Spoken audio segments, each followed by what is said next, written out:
ইন্না ইব্রাহিম, নিশ্চয়ই আমার ইব্রাহিম, কানা উম্মাতান কানিতান লিল্লাহি হানিফা, তিনি ছিলেন একনিষ্ঠ এবং তিনি ছিলেন একাই একটি জাতির মতো শক্তিশালী। আমার ভাইয়েরা, কথাটা ভালো করে খেয়াল করে বোঝেন। ইব্রাহিম আলাইহিস সালাম একজন নবীর নাম। 10 জন মানুষ মিলে ইব্রাহিম না, ইব্রাহিম একা একজন ব্যক্তি, সিঙ্গেল পারসন। আমাদের মতো যারা 2টা হাত, 2টো পা, 2টো চাক, 2টো চোখ, 2টো কান, নাক, আমাদের আকৃতি যেমন তিনার আকৃতি ছিল ঠিক তেমন। কিন্তু আল্লাহ বললেন কানা উম্মাহ। উম্মাহ শব্দের অর্থ হচ্ছে জাতি, জনগোষ্ঠী। একজন মানুষ নিয়ে কোনোদিন একটা জাতি গঠিত হয় না, বরং লক্ষ লক্ষ মানুষ মিলে হয় একটি জাতি। আপনি একা আব্দুল্লাহ, আপনি একজন ব্যক্তি। আমি একা ইয়াহিয়া তাকি, আমি একজন ব্যক্তি। কিন্তু আমরা আব্দুল্লাহ, আব্দুস সালাম, রহিম, করিম, জাব্বার সবাই যখন মিলে যাব, লক্ষ মানুষ যখন দাঁড়িয়ে যাব, তখন আমরা একটি জাতি। তাইলে ভালো করে বুঝে থাকলে জবাব দেন, জাতি এটা একবচন না বহুবচন? তাইলে জাতির মধ্যে কি একজন থাকলে হয়? কথা কন।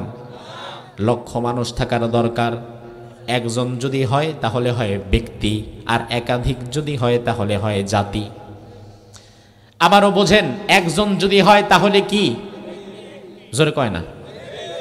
আর একাধিক যখন হয় জাতি। তাহলে ইব্রাহিম কি একজন না একাধিক? এই তো একজন না একাধিক? তো একজন যদি হয়, আল্লাহর তো বলা দরকার ছিল আমার ইব্রাহিম একাই একজন ব্যক্তি। কিন্তু আল্লাহ বললেন না কানা উম্মাহ, আমার ইব্রাহিম সাধারণ কোনো মানুষ নয়, আমার ইব্রাহিম একাই একটা জাতি, একাই 100। সুবহানাল্লাহ। কোরআনে কারীম তন্ন তন্ন করে খোঁজেও অন্য কোন নবীর ব্যাপারে এত বড় কথা আল্লাহ বলেছেন আপনি পাবেন না যেটা বলেছে ইব্রাহিমের ব্যাপারে। আমার আল্লাহ বলে, বান্দা আমার ইব্রাহিম একাই একটা জাতির মতো শক্তিশালী। তার কারণ হচ্ছে দুনিয়ার সবাই যখন শিরিকের পক্ষে চলে গেছে, মা বাবা, ভাই বোন, আত্মীয় স্বজন, সমাজ, রাষ্ট্র, সরকার সবাই, ইমানের পক্ষে কেউ নাই, আল্লাহর পক্ষে কেউ নাই। গোটা দুনিয়ার সবার বিরোধিতা করে, সমাজ এবং রাষ্ট্র, মা বাবা, সরকার সবার বিরোধিতা করে, তাওহীদের ঝান্ডা নিয়ে যিনি একা দাঁড়িয়ে সবার সাথে লড়াই করেছেন তিনি তো ইব্রাহিম। ঠিক কিনা? এজন্য আল্লাহ বলল, ইব্রাহিম তুমি সাধারণ মানুষ না, তুমি একাই একটা জাতির মতো শক্তিশালী। এরপরে আল্লাহ বললেন ওয়ালাম ইয়াকু মিনাল মুশরিকিন, মুশরিকদের সাথে আমার ইব্রাহিমের কোনো সম্পর্ক নাই। তার মানে মুশরিকদের সাথে ইব্রাহিমের সন্তানদেরও সম্পর্ক থাকবে না। ইব্রাহিমের যেমন মুশরিকদের সাথে সম্পর্ক ছিল না, মুশরিকদের সাথে সম্পর্ক আমাদের বাবা ইব্রাহিম যেমন ছিন্ন করেছে, ওই বাবার সন্তান হিসাবে মুশরিকদের সাথে আমাদের সম্পর্ক ছিন্ন করার দরকার আছে না নাই? কিন্তু আমরা দেখি হায় হায়, ক্ষমতায় যাওয়ার জন্য পূর্বে যারা ছিল তারা মুশরিকদের পা ধরে রেখেছিল, আবার নতুনভাবে যারা ক্ষমতায় আসতে চায় তারাও মুশরিকদের পাছাটা শুরু করছে। বুদ্ধিমানের জন্য ইশারা যথেষ্ট, আর ব্যাক করলে দিতে হয় ধাক্কা। আমার ভাইরা লক্ষ্য করেন, এরপরে আল্লাহ বললেন ওয়াতাইনাহু ফিদ দুনিয়া হাসানাহ, আমি আমার ইব্রাহিমকে দুনিয়ার কল্যাণ দান করেছিলাম।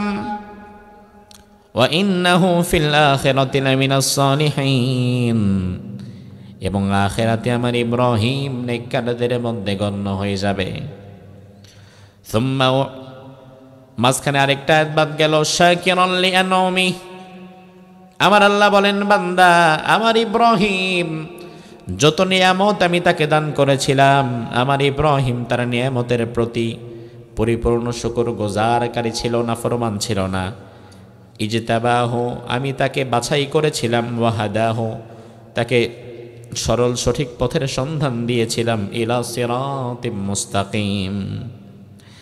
এরপরে আল্লাহ বললেন, সুম্মা আওহাইনা ইলাইক, ও নবী আমি আপনার প্রতি ওহী নাযিল করলাম, ওহী প্রত্যাদেশ করলাম, মানে আদেশ দিলাম, আনিত্তাবি' মিল্লাতা ইব্রাহিম হানিফা, ইব্রাহিমের মিল্লাতকে আপনি অনুসরণ করবেন।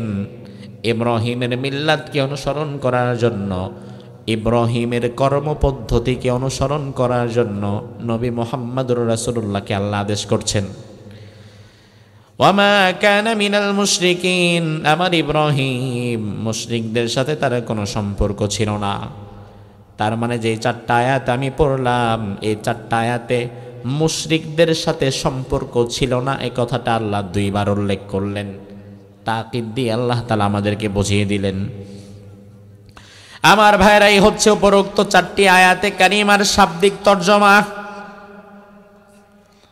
এই আয়াতগুলোকে সামনে রেখে গুরুত্বপূর্ণ কিছু কথা আল্লাহ তাআলা যেন আমার জবান থেকে বের করে এবং আমাদের সকলকে সহজে বোঝার তৌফিক দান করে, বলেন আমিন।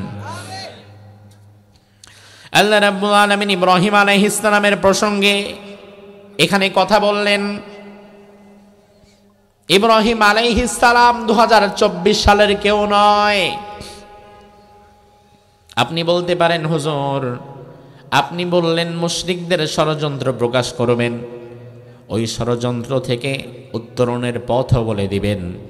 তাইলে ষড়যন্ত্র হচ্ছে 24 সালে, আপনি ইব্রাহিমের কথা বলেন কেন? কারণ ইব্রাহিম তো 24 সালের মানুষও না। ও ভাই আমার, ইব্রাহিম 24 সালের মানুষ নয়, কথা ঠিক, কিন্তু ইব্রাহিম আলাইহিস সালাম যেই সময়ে মুশরিকদের বিরুদ্ধে যেইভাবে লড়াই করেছেন, আজকে আপনি আমি যদি কুফফার শক্তির মোকাবেলা করতে চাই, তাইলে ইব্রাহিমের মতো ঈমান আমাদেরও দরকার আছে না নাই? ঠনঠনা মরা মেদা ঈমান দিয়ে মুশরিকদের বিরুদ্ধে দাঁড়ানো যাবে না। কারণ মুশরিকরা তখনও ছিল সংখ্যায় বেশি, আজও সংখ্যায়, কথা কয় না, কয় কোটি? কয় কোটি পাশের দেশে? হ্যাঁ, 150 কোটি। এর মধ্যে 30 কোটি হচ্ছে মুসলমান। তাইলে 30 কোটি যদি মুসলমান ধরেন, তাইলে বাকি থাকে কয় কোটি? আর এখানে আপনারা আছেন কয় কোটি? 18 ধরেন আর 20 ধরেন, তাইলে আমাদের চাইতে তাদের সংখ্যা বেশি না কম? এজন্য তো আপনারা ভয় পেয়ে যাচ্ছেন। আমাদেরকে সব সময় এই ভয়টাই দেখানো হয়। সব সময় দেখবেন আমরা যখন পাশের দেশের জুলুমের বিরুদ্ধে কথা বলি, একদল সুশীল আমাদেরকে ভয় দেখায়, ওই মিয়া তো কথা বলেন কেন? আপনি জানেন কাদের বিরুদ্ধে কথা বলছেন?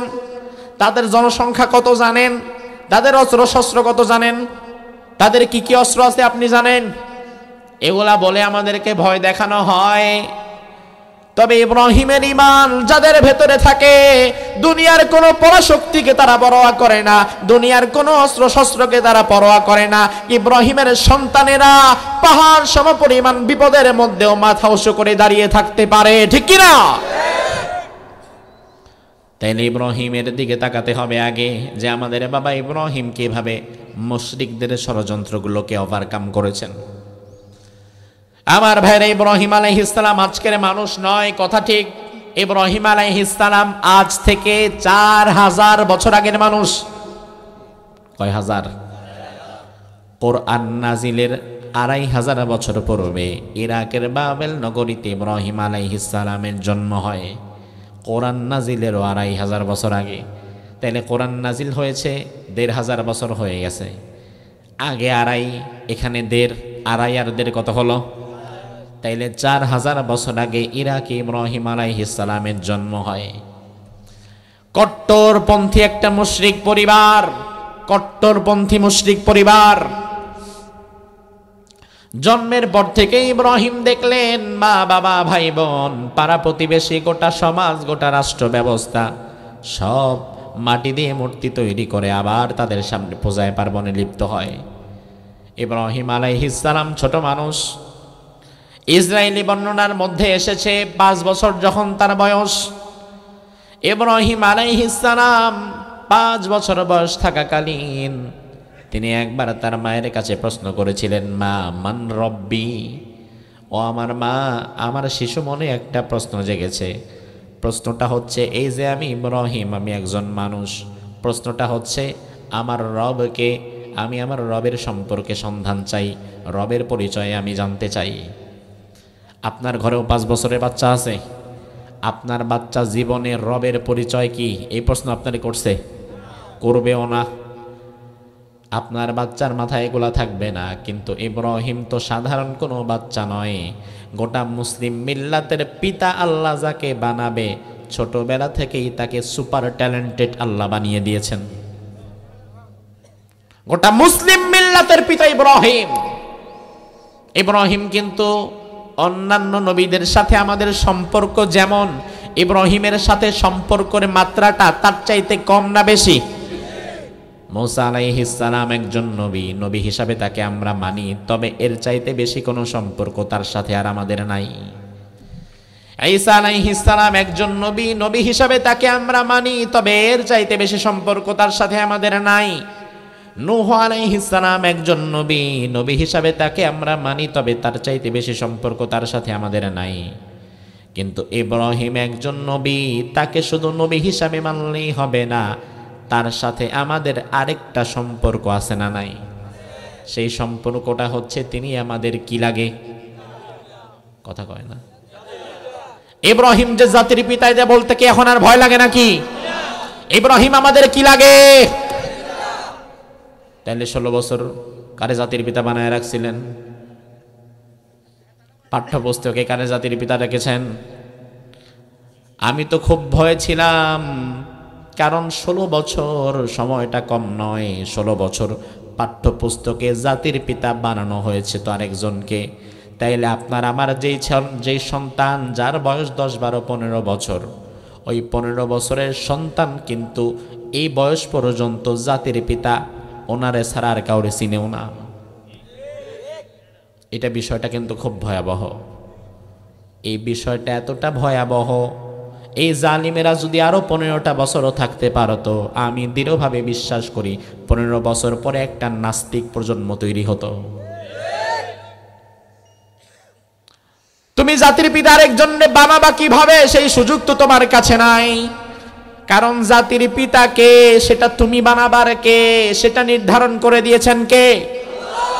আমার আল্লাহ কোরআনের মধ্যে বললেন, মিল্লাতা আবিকুম ইব্রাহিম হুয়া সাম্মাকুমুল মুসলিমিন।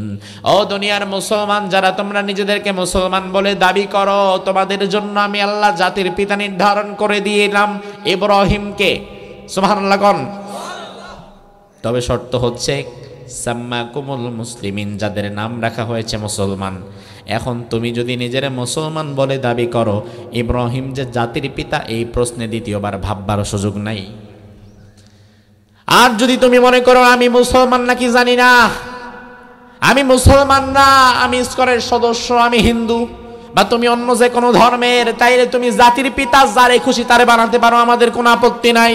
কিন্তু তুমি যদি নিজের মুসলমান বলে দাবি করো, দুনিয়া কিয়ামত হয়ে গেলেও তোমার জাতির পিতা ইব্রাহিম ছাড়া অন্য কারো বাবা হতে পারে না।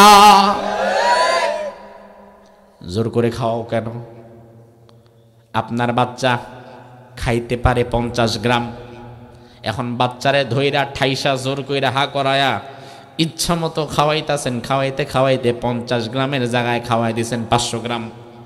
এই যে ধাক্কায় ধাক্কায় জোর করে খাওয়াইলেন, আপনি খাওয়ানো শেষ করা মাত্রই দেখবেন যা খাওয়াইছেন তা হজম হয় নাই, বরং কি হয়ে গেছে। বিগত 16 বছর বাংলাদেশের মানুষকে জাতির পিতাটা জোর করে খাওয়ানো হচ্ছে। খাওয়াইতে খাওয়াইতে পাঠ্যপুস্তকে খাওয়ানো হয়, টাকা পয়সার মধ্যে খাওয়ানো হয়, সিলেবাসের মধ্যে খাওয়ানো হয়, অফিস আদালতের মধ্যে ছবি টাঙ্গায় খাওয়ানো হয়। খাওয়াইতে খাওয়াইতে লাস্ট 5-6 বছরে তো খাওয়ানোর ডোজটা এত বেড়েছে, ঢাকা শহর সহকারে বাংলাদেশের জেলা শহরের রাস্তা আর অলিতে গলিতে বড় বড় মূর্তি বানায় দিছে বাপের। এটা হচ্ছে জোর করে খাওয়ানো। তুমি কি দেখো না, জোর করে খাওয়াইলে বমি হয়ে যায়, রাখতে পারে না। তুমি যে তোমার বাপেরে জাতির বাপ বানানোর জন্য জোর কইরা খাওয়াইলা, এখন তুমি যখন পালায়া গেলা, হুজুরদের মাঠে নামা দরকার নাই। এতদিন যারে জাতির পিতা বানায়া জোর কইরা খাওয়াইছো, সাধারণ মানুষ তুমি যাওয়ার পরেই তার মূর্তি আগে ভেঙে ফেলছে। তার মানে বেশি খাওয়াইছো, এটা বমি হয়ে গেছে। ওই ব্যক্তি এতটা ঘৃণিত ছিল না, তোমার কর্মকাণ্ডের কারণে আজকে সে ঘৃণিত হয়েছে, ঠিক কি না? তোমার অপরাধ সেটা, জোর করে খাওয়াইছো আমাদেরকে। ও ভাই আমার, ইব্রাহিম আমার জাতির পিতা, সেটা আমার আল্লাহ কেন বললেন? আমার আল্লাহ ইব্রাহিম জাতির পিতা এটা আমাদের বলার কারণ হচ্ছে, বাবা হচ্ছে সন্তানের কাছে আইডল, হিরো। বাবা যদি, বাবার আচরণ যেমন হয়, সন্তান কিন্তু বাবাকে দেখে মুগ্ধ হয়, বাবার মতো কথা বলে, বাবার মতো হাঁটে। আপনি বাহির থেকে কাজ করে এসেছেন, মাথায় একটা ক্যাপ পরা বা মাথার টুপিটা খুলে রেখেছেন। আপনি দেখবেন একটু পরে ঘরে এসে আপনার ছোট বাচ্চাটা আপনার টুপিটা পরে আয়নার সামনে দাঁড়াইছে, দেখে আমার কেমন লাগে। তার মানে সন্তানের কাছে বাবা আদর্শের জায়গায় থাকে। তাইলে আমাদের জাতির পিতা ইব্রাহিম, তার মানে আমাদের আদর্শের জায়গায় দাঁড়িয়ে আছে ইব্রাহিম। আমাদের আদর্শের জায়গায় ইব্রাহিম দাঁড়ানো, সন্তান হিসাবে আমরা ইব্রাহিমের আদর্শ পরিপূর্ণভাবে মেনে নিব। ইব্রাহিমের আদর্শে যদি বাংলাদেশের 18 কোটি মুসলমান আদর্শবান হতে পারে, বাংলাদেশের 18 কোটি মুসলমান যদি ইব্রাহিমের মতো শিরকের বিরুদ্ধে, অন্যায়ের বিরুদ্ধে দাঁড়াতে পারে, তাইলে সেদিনের নমরুদ যেমন কিছুই করতে পারে নাই, বর্তমানে নমরুদ ভারতের দালালেরাও আমাদের কিছুই করতে পারবে না। তবে আদর্শের জায়গাটা ইব্রাহিমকে রাখতে হবে। আদর্শের জায়গায় যদি রাখো অমুক নেতা তমুক নেতা, অমুক নেতার আদর্শ বাস্তবায়ন করার জন্য তুমি দৌড়াচ্ছ, তুমি কি জানো ভাই, তোমার নেতা কিন্তু সুযোগ সুবিধার কারণে নিজেও মুশরিকদের কাছে বিক্রি হয়ে যেতে পারে। তার আদর্শের পেছনে দৌড়ায় লাভ নাই। আমার ভাইয়েরা, ইব্রাহিম আলাইহিস সালাম বয়স ছিল 5 বছর। মাকে প্রশ্ন করলেন, মা আমার রব কে, আমি জানতে চাই। মাও তো মুশরিক, উত্তর যে দিবে উত্তরটা মায়ের কাছেও নাই। মা এবার সন্তানকে সলিম বুঝ দিল, একটা মিথ্যা ভুম ভাং বুঝ দিবে। বুঝ দেওয়ার জন্য এবার মা বললে, ইব্রাহিম তোকে আমি গর্ভে ধারণ করেছি 9 মাস, তোকে আমি লালন পালন করি, খাওয়াই দাওয়াই আমি, গোসল করাই দেই আমি, তাইলে তোর সব কিছু যেহেতু আমি করাই দেই, তোর রব আমি। আপনারা জবাব দেন, মায়ের কথা কি সঠিক না ব্যাঠিক? কিন্তু ওই সময় ইব্রাহিমের সঠিক বা ব্যাঠিক বোঝার মতো সময় হয় নাই। তবে ইব্রাহিম আলাইহিস সালাম তো ছাড়ার মানুষ না। ইব্রাহিম বলল, মা বুঝলাম আমার রব তুমি, তাইলে তোমারও তো একজন রব থাকা দরকার, তোমার রবকে? মা বললে, ইব্রাহিম তোর বাবা উপার্জন করে নিয়ে আসে, তোর বাবা আমাদেরকে খাওয়ায় দাওয়ায়, তোর বাবার সাথে থাকি আমি আজকে 30 বছর, তার মানে তোর বাবা আজর হচ্ছে আমার রব। এইবারের উত্তরটা তো সঠিক, জি সঠিক না? তাহলে মিথ্যা কয়টা হইল? ইব্রাহিম বলল, আচ্ছা ঠিক আছে বুঝলাম মা, আমার রব তুমি, তোমার রব বাবা, তাইলে বাবারও তো একজন রব থাকা, সেটাকে? এবার মা বলল, তোর বাবার রব হচ্ছে নমরুদ, তোর বাবা নমরুদের আন্ডারে কাজ করে, তার কাছ থেকে বেতন টেতন পায়, তার সাথেই থাকে। এবার মিথ্যা কয়টা হইল? কি শিখলেন? এখান থেকে শিক্ষা নেন, কোরআন তো ইতিহাসের কিতাব নয়। কোরআনে আল্লাহ তাআলা আমাদেরকে গল্প শোনাবার জন্য ইব্রাহিমের কথা বলে নাই, বরং কোরআন কিসের কিতাব, কোরআনের কাছে জিজ্ঞেস করেন। আমার আল্লাহ বললেন, ইন হুয়া ইল্লা যিকরুল লিল আলামিন, কোরআন হচ্ছে উপদেশের কিতাব। তার মানে ঘটনা শুনে মজা পাওয়ার জন্য আল্লাহ ঘটনা বলেন নাই, আল্লাহ তাআলা ইব্রাহিমের ইতিহাস বলেছেন শিক্ষা নেওয়ার জন্য, ঠিক না ব্যাঠিক? তাইলে মা মিথ্যা বলছে কয়টা? শিক্ষাটা হচ্ছে, আপনি যদি একটা মিথ্যা বলেন, একটা মিথ্যাকে সত্যে বাস্তবায়ন করার জন্য আরেকটা মিথ্যা বলা লাগবে, ওইটা না হলে আরেকটা বলা লাগবে। অর্থাৎ মিথ্যা যদি বলেন বলাই লাগবে, বলাই লাগবে, বলাই লাগবে। আর যদি সত্য বলেন তাইলে একটাই যথেষ্ট, ঠিক কিনা? কিন্তু মিথ্যা যদি উত্তর হয় তাইলে একাধিক উত্তর দেওয়া লাগে। এবার ইব্রাহিম বলল, মা আমার রব তুমি, তোমার রব বাবা, বাবার রব যদি নমরুদ হয়, নমরুদেরও একজন রব থাকা দরকার আছে না নাই? সেটাকে এবার মায়ের কাছে কোনো জবাব আর নাই। ঘটনাটা ইসরাইলি রিওয়ায়াত। আল্লাহর হাবিব বলেছেন, হাদিসু আন বনি ইসরাইল ওয়ালাউ কানা হারাজ। বনি ইসরাইলের যে রিওয়ায়াত সেটা তোমরা আলোচনা করতে পারো যদি কোরআন হাদিসের সাথে সাংঘর্ষিক না হয়। একেবারে লা তুসাদ্দিকুহু ওয়া লা তুকাযযিবু, একেবারে সত্য ধরা যাবে না, মিথ্যাও বলা যাবে না। আমার ভাইরা, ইব্রাহিম আলাইহিস সালাম যখনই বললেন নমরুদের রবকে, এবার মা কোনো কথা না বলে ইব্রাহিমের গালের মধ্যে একটা চর মেরে দিলেন। চর মেরে বললেন, ইব্রাহিম, নমরুদ আমাদের এলাকার, আমাদের দেশের সবার খোদা, সবার রব, আমরা সবাই তার পূজা অর্চনা করি। তুই যদি বলেছিস নমরুদের রবকে, এই কথা যদি নমরুদের কান পর্যন্ত যায়, তাইলে তুইও শেষ, আমিও শেষ। জীবনে কোনোদিন আর এই প্রশ্ন করবি না। আমার ভাইরা, মা এতক্ষণ যতগুলো উত্তর দিয়েছে একটাও কি সঠিক?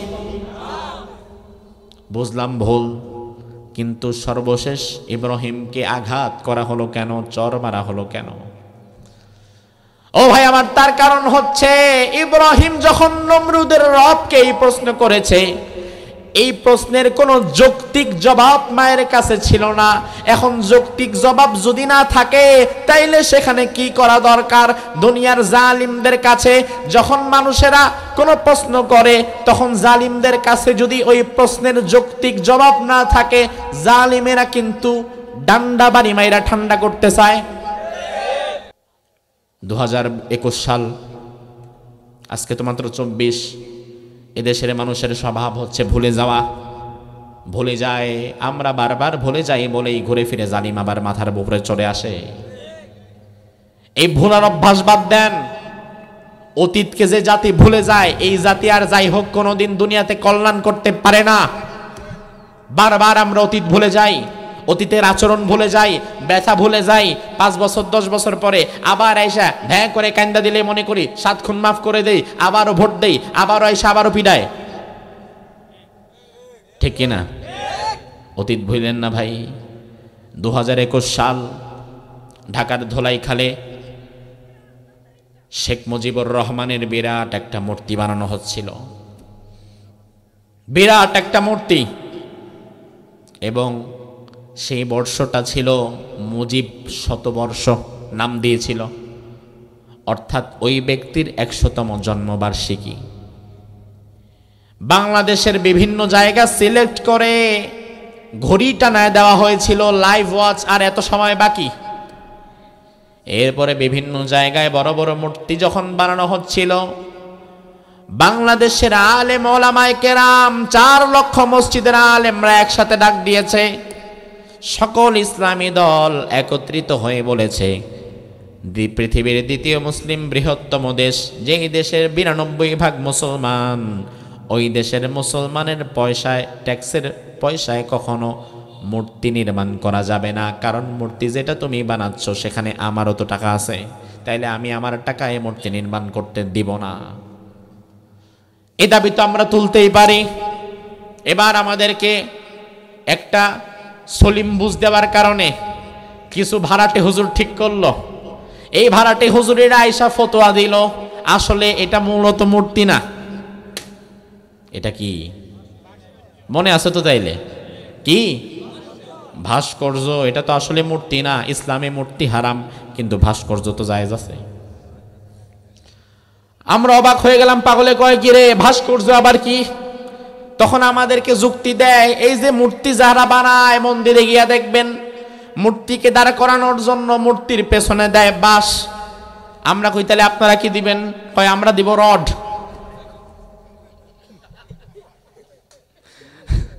যুক্তি দেয় যে ভাস্কর্য আর মূর্তির পার্থক্যটা বোঝেন, মূর্তির মধ্যে দেয় বাঁশ, আমরা দিব রড। তাইলে দুই জিনিস, ভাস্কর্য আর মূর্তি আলাদা জিনিস।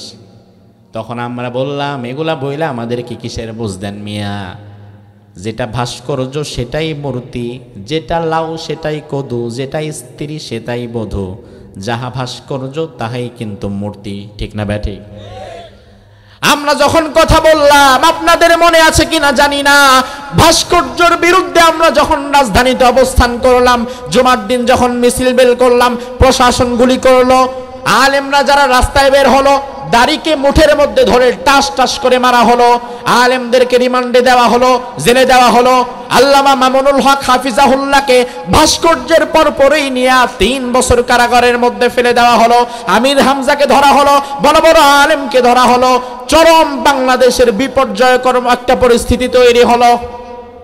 দোষ কি? কি দোষ আমাদের? আমরা তো শুধু বললাম কেন ভাস্কর্য বানাবেন, কেন মূর্তি বানাবেন, এটা তো ইসলামে জায়েজ করে না। তখন আমাদেরকেও ইব্রাহিমের মা ইব্রাহিমকে যেমন চর মেরে ঠান্ডা করতে চেয়েছিল, বিগত স্বৈরাচার মহিলাও আমাদেরকে পেশি শক্তি ব্যবহার করে চুপ করাতে চেয়েছিল।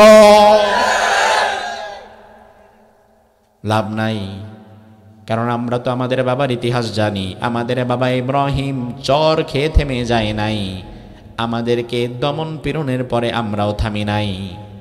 ইব্রাহিম আলাইহিস সালাম মায়ের কাছ থেকে জবাব না পেয়ে রাত্রিবেলায় চলে গেলেন খোলা আকাশের নিচে।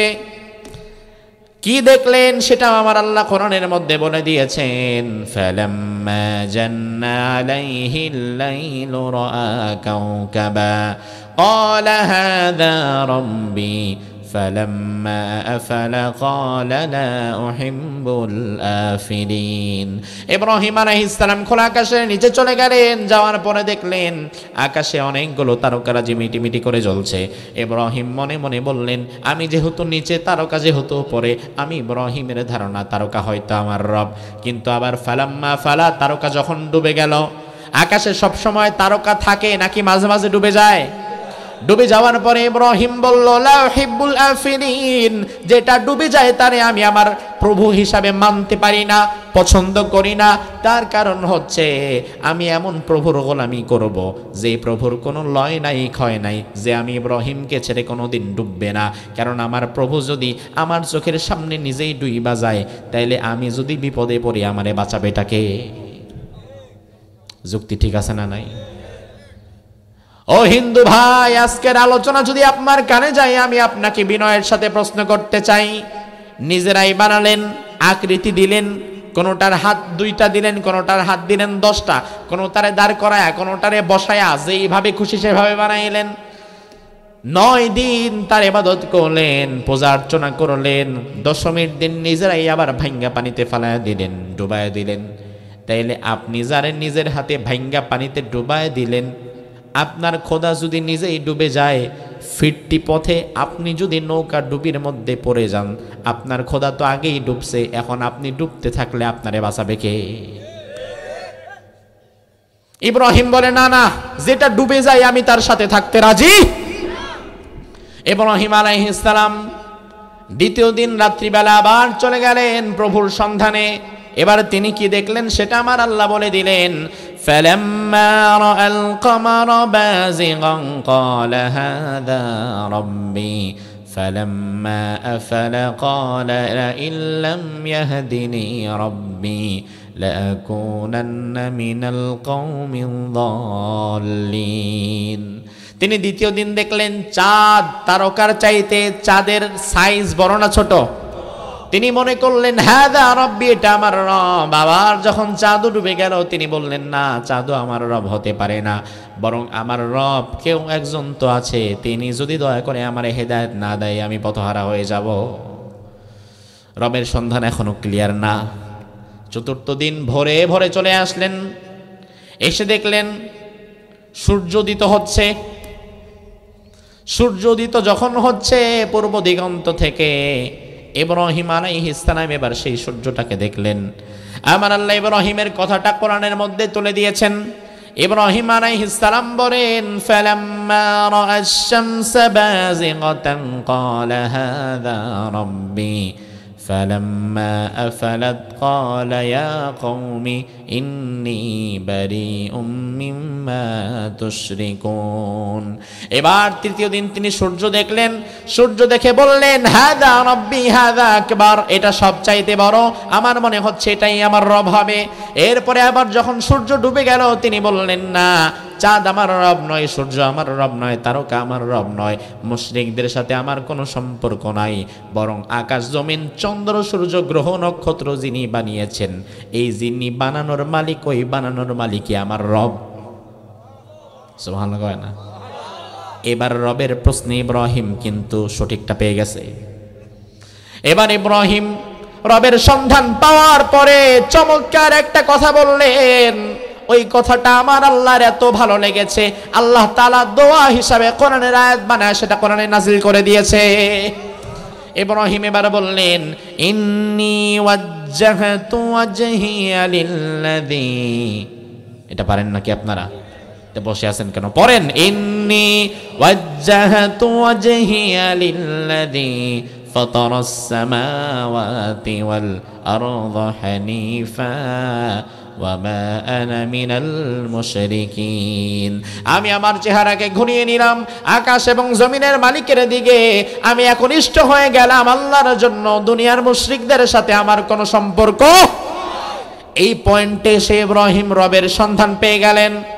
রবের সন্ধান পাওয়ার পরে ইব্রাহিম এবার চিন্তা করলেন দাওয়াত দেওয়া দরকার। সত্যটা যেহেতু আমি জানতে পেরেছি, তাইলে আমার যেই ভাই ভুলের মধ্যে আছে সত্যটা তাকে জানানো দরকার, আছে না নাই? কিন্তু দাওয়াত শুরু হবে ঘর থেকে না বাহির থেকে? বোঝেন কথা, ঘর থেকে না বাহির থেকে? যার ঘরই ঠিক নাই ওই বেটা বাহিরে দাওয়াত দিলে কাজ হবে নাকি? ইমাম সাহেব মসজিদে যতই পর্দার ওয়াজ করুক না কেন, ইমামের বউ যদি বাইরে সবার সামনে পর্দা ছাড়া ঘুইরা বেড়ায়, ওই ওয়াজে লাভ হবে তো? ইব্রাহিম আলাইহিস সালাম চিন্তা করলেন দাওয়াত তো দিতে হবে আগে ঘরে, আমি আমার বাবার কাছে যাই। বাবার কাছে গেলেন, গিয়ে বললেন, বাবা মা হাদিহিত তামাসিল, এই মূর্তিগুলা কি? আনতুম লাহা আকিফুন, তোমরা যার ইবাদত করছো কিসের এই মূর্তি? বাবা বললেন, এগুলো হচ্ছে আমাদের খোদা, তাদের ইবাদত করতে হয়। ইব্রাহিম বললেন, এগুলা যে তোমাদের খোদা সেটা তোমারে বললো কে? এবার বাবা বলে, ওয়াজাদনা আবানা লাহা বিদিন, আমার বাবা মা আমার পূর্বপুরুষেরা তারা এগুলোকে খোদা মেনেছিল, তাই আমরাও মানি। তার মানে কথাটা হচ্ছে বাপদাদারা করেছে বিধায় আমরাও করি। ইব্রাহিম আলাইহিস সালাম বললেন, ক্বালা লাকাদ কুনতুম আনতুম ওয়া আবাউকুম ফি যালালিম মুবিন। ও বাবা, বাপদাদার দোহাই দিও না, বাপদাদার দোহাই দিও না। তুমি যদি বাপদাদার দেখানো পথ অনুসরণ করে মূর্তি পূজা করো, তাইলে আমি তোমার ছেলে ইব্রাহিম বললাম, তোমার বাপদাদারাও ছিল গোমরা, তুমিও গোমরা। ডাইরেক্ট বাবার মুখের উপরে কথা। তোমার বাপদাদারা গোমরা, তুমিও গোমরা। ডাইরেক্ট বাবার মুখের উপরে কথা বললেন ছেলে ইব্রাহিম। ও ইব্রাহিমের সন্তানেরা, শিক্ষা নাও। ন্যায়ের পক্ষে থাকা লাগবে, হকের পক্ষে থাকা লাগবে, সত্যের পক্ষে থাকা লাগবে। অন্যায়ের স্রোতে গা ভাসিয়ে দেওয়া যাবে না। অন্যায় যদি বাহিরের মানুষ করে আমি যেমন প্রতিবাদ করব, অন্যায় যদি ঘরের মানুষ করে একই রকম ভাবে প্রতিবাদ করব। অন্যায় যদি বিরোধী মতাদর্শের কেউ করে আমি যেমন তার বিরুদ্ধে লিখব, আমি যেমন তার বিরুদ্ধে দাঁড়িয়ে যাব। অন্যায় যদি আমার দলের কোনো নেতাও করে আমি তার বিরুদ্ধেও দাঁড়িয়ে যাব। এটা ইব্রাহিমের শিক্ষা। ভুল যেই করবে, ভুল করার পরে আমি আর বাবার পরিচয় আর নেতার পরিচয় দেখব না, ভুল পাওয়ার সাথে সাথে এই প্রতিবাদ করার দরকার আছে না নাই? ইব্রাহিম আলাইহিস ইসলামের বাবা বলল, ইব্রাহিম কি শুরু করেছো? তুমি কি আমাদের ইলাহগুলোকে বিশ্বাস করছো না? তুমি যদি তোমার এই পথ থেকে ফিরে না আসো, তাহলে আমি তোমার বাবা, আমি তোমারে বললাম আমি তোমারে চিরদিনের জন্য বিদায় করে দেব, অথবা লা আরজুমান্নাকা ওয়াহজুরনি মালিয়া, তোমারে পাথর মেরে আমি হত্যা করব। ইব্রাহিম আলাইহিস সালাম বললেন, সালামুন আলাইক, তোমার সালাম, আখির সালাম। তোমার সাথে আর দ্বন্দ্ব করে আমার কোনো লাভ নাই। ঘরে দাওয়াত দিয়েছি, কাজ হয় নাই, এখন বাহিরে দাওয়াত দেওয়ার দরকার আছে না নাই? এবার তিনি চলে গেলেন বাহিরে, গিয়ে দেখলেন মাঠে কিছু মানুষ, ঘাটে কিছু মানুষ, বাজারে কিছু মানুষ। তিনি যেখানেই কিছু মানুষ পাচ্ছিলেন তাদের কাছে গিয়ে বললেন, ভাই একটা কথা বলবো। পাঁচজন একসাথে বসে আছে, ইব্রাহিম মাঝখানে ঢুকছে। ভাই কেমন আছেন? জি ভালো। ভাই একটা কথা বলবো। কি কথা? এই যে আপনারা যারে প্রভু মানেন, নমরুদ, বলে জি। এই নমরুদ তো আসলে আপনাদের প্রভু না। তাহলে কি আমাদের প্রভু? কয় আমাদের একজন প্রভু, তিনি আল্লাহ। আল্লাহ ছাড়া আমাদের কোনো প্রভু নাই, সবার গোলামি বাদ দেন, আল্লাহর গোলামি আঁকড়ে ধরেন। সবাই বিরক্ত হয়ে যেত, ধর্মিয়া পাগল হয়েছেন নাকি, খায়দার কাম নাই, কি ভুলভাল বলতেছেন। কারণ যেই রাজ্যে সবাই পাগল, এই রাজ্যে আপনি ভালো থাকা মানে আপনি বড় পাগল, ঠিক কিনা? পুরা কুমিল্লার 15 লক্ষ মানুষ পাগল, আপনি আল্লাহর বান্দা একা সুস্থ। আপনি আল্লাহরে দোয়া কইরা কইবেন, আল্লাহ ওর মতো আমারও পাগল বানা দাও, নেই আমি থাকবো কেমনে, সবাই তো পাগল। এ এলাকার সবাই শিরিকের মধ্যে নিমজ্জিত, সত্যের দাওয়াত কারো কাছে নাই, সত্যের দাওয়াত খালি আছে একজনের কাছে, তিনি ইব্রাহিম। তিনি কে? ইব্রাহিমের কথা কেউ শুনতে চাচ্ছে না। হাটে মাঠে ঘাটে বাজারে জোর করে করে কথা বলতে হচ্ছে, ভাই একটু দাঁড়ান না ভাই, 2 মিনিট কথা বলি। আরে না, সময় নেই, যাও ভাগো, ফাও পেঁচাল পাড়ার সময় পাও নাই আর না। ইব্রাহিম চিন্তা করলেন, এত কষ্ট করে আমি সত্যের দাওয়াত পেলাম, একজনেও সত্য পথে আনতে পারলাম না, আমার দাওয়াত তো কেউ দেখি শুনেই না। এমন এক কাজ আমি করব আগামীতে, আমি তো আজকে তোমাদের বাড়ি বাড়ি গিয়ে দাওয়াত দেই, এমন একটা কাজ করব আমারে আর বাড়ি বাড়ি যেতে যেন না হয়, তোমরা যেন সদল বলে আমার ঘরে চলে আসো। কারণ নবীদের মাথায় বুদ্ধি আছে না নাই? ইরাকের একটা বিরাট মেলা হতো, বাৎসরিক মেলা, ইরাকের বাবেল নগরীর বিরাট বাৎসরিক মেলা যেটা হয়, সেখানে লক্ষ কোটি কোটি মানুষ একত্রিত হয়ে চলে যায়, পুরা দেশ ফাঁকা, পুরা সমাজ ফাঁকা, পুরা সমাজের সব মানুষ বাড়িঘর তালা মেরে চলে গেছে বাৎসরিক মেলায় পূজা দিতে। বড় করে একটা পূজা হবে। বন্ধুরা ইব্রাহিমকে বলল, চলো বন্ধু ইব্রাহিম মেলা থেকে ঘুরে আসি। ইব্রাহিম বলল, যেতে পারবো না। কেন পারবা না? ইন্নি সাকিম। কি জানেন তো? কিন্তু আরবিতে অসুস্থতার আরবি হচ্ছে মারাদ, আর অসুস্থ ব্যক্তির আরবি হচ্ছে মারিজ। রোগ আরবি হচ্ছে মারাদ, রোগী আরবি হচ্ছে মারিজ। ইব্রাহিমের তো বলা দরকার ছিল আনা মারিজ, ইন্নি মারিজ, আমি অসুস্থ। ইব্রাহিম বললেন ইন্নি সাকিম। সাকিমের ব্যাখ্যায় তাফসীর ইবনে কাসিরে মুফাসসির বলেছেন সাকিম হচ্ছে আই মারাদাল কলব। সাকিমের ব্যাখ্যায় মুফাসসির বলেছেন আই মারিদাল কলব মিন ইবাদাতিকুমুল আওসান মিন দুনিল্লাহি আযজা ওয়া জাল্লা। সাকিম হচ্ছে এমন মানসিক যন্ত্রণার নাম, যেই মানসিক যন্ত্রণা সমাজের সবাই শিরিকের মধ্যে ঢুকে গেছে। ওই সমাজে যদি একজন তাওহীদবাদী মানুষ থাকে, সবার শিরিক দেখার পরে ওই মানুষটার মনের মধ্যে জ্বালার সৃষ্টি হয়ে যায়। এই মানসিক যন্ত্রণার নামই হচ্ছে সাকিম। ইব্রাহিম আলাইহিস সালাম শারীরিকভাবে ছিলেন ফিট, কারণ শারীরিকভাবে অসুস্থ থাকলে তো মূর্তি ভাঙতে পারতেন না। এই জন্য তিনি বললেন আমি মানসিক অসুস্থ। ইব্রাহিম আলাইহিস সালাম মানসিক অসুস্থ বলার পরে সবাই চলে গিয়েছে মেলায়। ইব্রাহিম কি করেছে সেটা আমার আল্লাহ কোরআনের মধ্যে তুলে দিয়েছেন। ফারাগা ইলা আলিহাতিহিম ফাকালা আলা তাকুলুন। ইব্রাহিম আলাইহিস সালাম বিরাট একটা কোঠা নিয়ে চলে গেলেন মূর্তির ঘরে।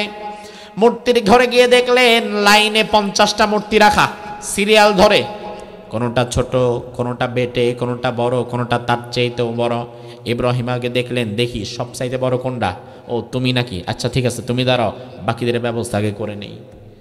ইব্রাহিম প্রথমে গিয়ে মূর্তিদের সামনে কিছু ডায়লগ বললেন, কিছু কথা বললেন, কনভারসেশন করলেন। ইব্রাহিম বললেন আলা তাকুলুন, সামনে দেখি দুধ দেওয়া, কলা দেওয়া, মুড়ি দেওয়া, সিরা দেওয়া, আলা তাকুলুন, খাচ্ছ না কেন? মূর্তি কি খায়? কথা কয়?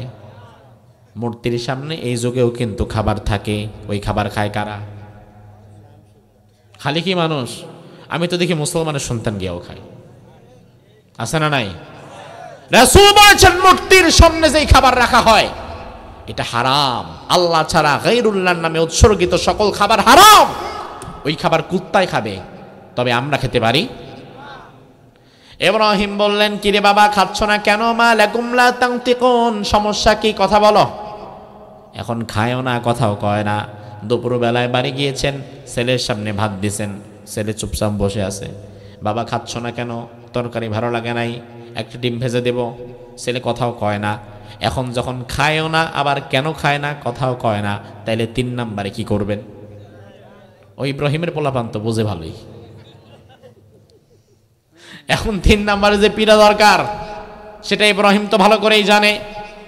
ইব্রাহিম আলাইহিস সালাম কুঠারটা নিয়ে ফাদরাবা যরবাম বিল ইয়ামিন, ডান হাতে মারা শুরু করলেন। কোন হাতে? কারণ শক্তি বেশি কি বাম হাতে না ডান হাতে? ডান হাতে সর্বোচ্চ শক্তি দিয়া ইচ্ছা মতো মারা শুরু করলেন। মায়ের চোটে এক একটার ঘাড় মার খুইলা ভাঙ্গা চুরে পড়ে যাচ্ছে। সব খোদাগুলারে একাকার মেসাকার করে দিয়েছে। আমার আল্লাহ বললেন ফাজালাহুম জুদাদান ইল্লা কাবীরাল লাহুম লাআল্লাহুম ইলাইহি ইয়ারজিউন। জুজাজা মানে হচ্ছে টুকরা টুকরা, ভাঙতে ভাঙতে মূর্তিগুলোর টুকরা টুকরা কিমা বানায় ফেলাইছে। টুকরা টুকরা করে ইব্রাহিম ওই যে বড় মিয়া যেটা আগে দেখে রাখছে সবার বস, ওইটা তো এখনো দাঁড়াই আছে। ইব্রাহিম আলাইহিস সালাম ভাঙার যেই অস্ত্র ছিল অস্ত্রটা এবার তার হাতে ধরায় দিয়েছে। হাত তেমনি করে রাখছে, হাত তেমনি করা ছিল, ওই হাতের মধ্যে অস্ত্রটা আল্লাহ দিলে ভালো করে ধরায় দিয়েছে, পুরা ফিট খাপে খাপ।